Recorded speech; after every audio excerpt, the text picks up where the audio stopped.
And in your ODSC talk, one thing that I found to be something I had to think about was this idea of models, biases in models that you have are coming from biases in the data sets.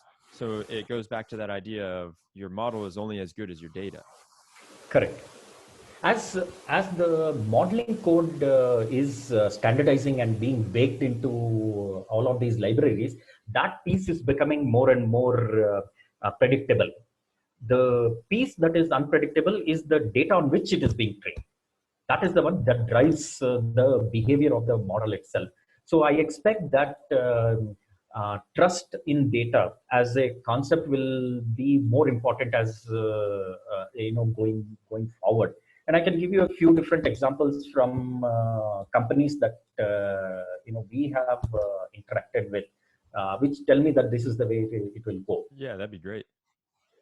So, okay, let me give you this fantastic example of this guy who was working for a large e-commerce chain who was essentially his job was to set the prices of SKUs on the website.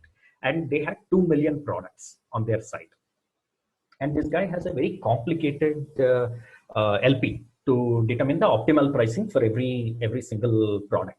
And so naturally we go there, we pitch to the company, and the company says, no, we have this wonderful ML system because it was a well-funded startup and so on. They have large teams, and they said, you go away. Like, we're all very happy with what we have.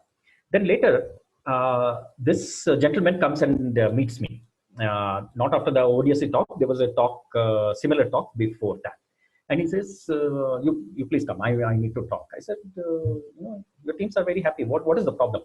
The problem that he said is that every time my revenue on the site goes down by about 2 to 5%, I get a call directly from the CEO, right?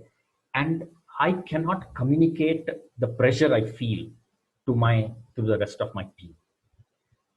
My team spends 3 weeks building the LP, and then I optimize it, look at it in output, and then put it into production. But I have this nagging feeling that mess up has happened in the 2 weeks, and I can't put my finger on where the mess up has happened, how it has happened. So I need control over the part that is feeding my LP. Can you come talk to my team? Can you come talk to my were they using something already? Do you remember what they were using? All the standard tools. I mean, this is a Python shop with PySpark and a bunch of things, right? I think that the problem is not so much on this, what I think of as the compute building blocks, right? Even if it is PySpark, you need to know what is going into PySpark, what is coming out of PySpark, what did you do with it, right? And are you doing a quality check before it goes in and after it comes out, after the data comes out? So those are all things, those were the control plane around the Spark was the one that was missing. And this is not a very, if I were data scientist, I would be very, very nervous. I mean, this is what made me switch from data science to building out the robust systems, because you cannot build defensible models until you have a robust underlying system. And it's a mix of tools, technology, processes, and so on. But I don't.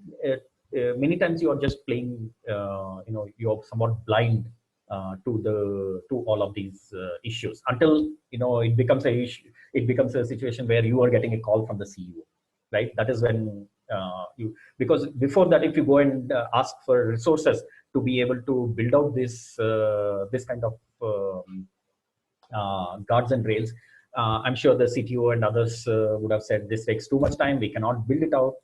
And it just takes 1 or 2 disasters for companies to realize that there is only one kind of data science, which is a dependable data science.